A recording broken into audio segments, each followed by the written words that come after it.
REDARC here, and I'm here with the one and only Scott Brady of Expedition Portal and Overland Journal. I would say that you guys are responsible for bringing the beauty of overland travel to the world. Oh, thank you. You've expanded everybody's wants and bucket lists for years now. Over the last few years, what do you think is your favorite trip that you've taken? Well, I really enjoyed the Greenland crossing because it was such a technical challenge to get vehicles across the long axis of Greenland. So that was a very difficult one, and I did that with Expedition 7, where we had taken the same Land Cruiser to all 7 continents. So that was an extension of that trip.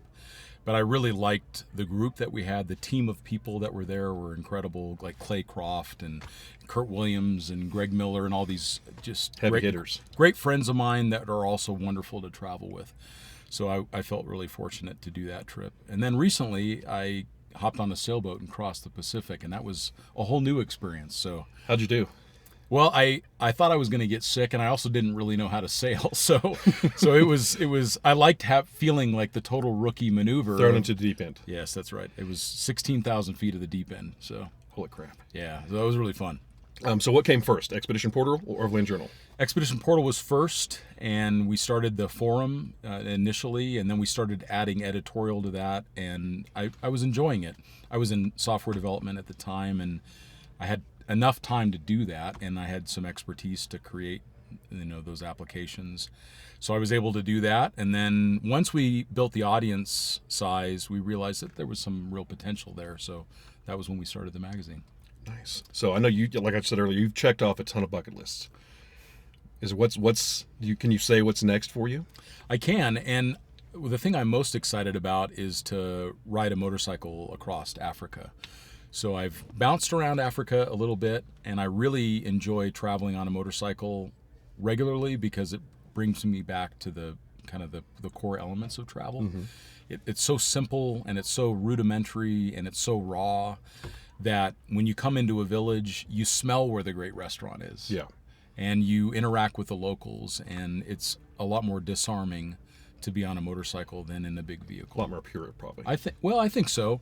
For me it is, but there's also great advantages to traveling in a truck too. But I like the fact that I travel on a motorcycle on occasion. So Well, I know in the foreign countries, a lot of people are worried about security and safety. Is that ever?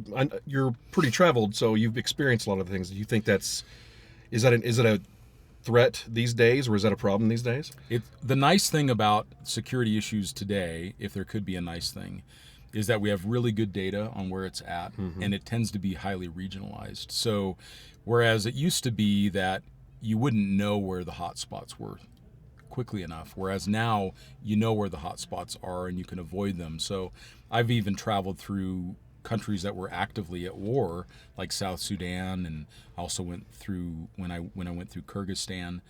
We knew where those hot spots were, so we could avoid them. And the people that were not in that area, they were going about their life. Yeah. They were still going to the grocery store and all that. And probably the best piece of advice that I can give to people when you're traveling is, if you see women and children out, if you see families out and about, it's going to be a safe place. Yeah. Once you see that all the women and children are now out of sight, and you're just seeing a bunch of guys walking around, it's usually not a good place to spend a lot of time. Yeah. So that's what I use as just my general rule of thumb around that. My big question now is, you've got to test a ton of gear. Yeah. You get to test everything. You see everything. What's something recently that either you can be a camper or whatever that you think is just over the top? Well, there are a lot of really good products coming to market, and that I'm really excited about. I recently purchased a Scout camper, and I like it because of its simplicity. And I think that was a rarity in the camper market. Campers were getting more and more and more complex and heavier and heavier and heavier. So this is a lightweight camper for its size, and then the systems are very robust and simple. So that, I think, is a positive trend. Nice. Again, being in this industry for so long, let's get to REDARC. Yeah. How have you seen REDARC really either change or influence overlanding? Well, the thing that I notice most about REDARC, and this is from having used it so much in various continents, is the durability of the components. So the way that REDARC assembles components, does the potting and the sealing of the components, and how they're designed to work in high vibration environments like you would encounter in Australia, that's really what has raised the bar for most of the electronics in the space.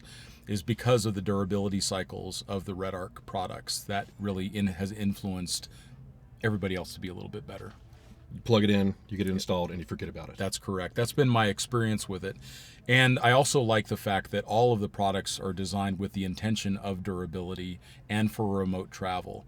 So it's not just a single solution that you plug into the wall and everything else like that. It's really designed to take DC current and provide DC current to a house system.